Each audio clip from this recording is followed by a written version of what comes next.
আজকে জন্মাষ্টমী, তার জন্য মা করছে হচ্ছে তালের বড়া, আর এই যে হচ্ছে মালপোয়া। একটা কড়াইতে তালের বড়া বসিয়েছে আর একটা কড়াইতে মালপোয়া হচ্ছে। মা তোমার তো শরীর ভালো না গো, এত কিছু করতে গেলে কেন? জন্মাষ্টমী করবো না, যতই শরীর খারাপ থাকুক।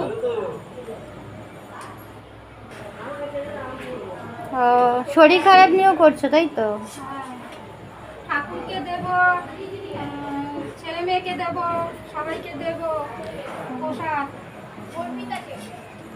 দেখেছো দুদিকে দুটো কড়াই বসিয়েছে মা, তালের বড়া মালপোয়া।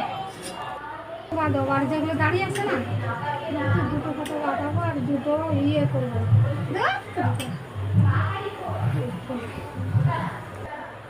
আরে ওটা আমি পড়ি, সেদিনকে বালিশ বানানোর জন্য আমি দিয়েছিলাম। এই মোটা মোটা নাইটি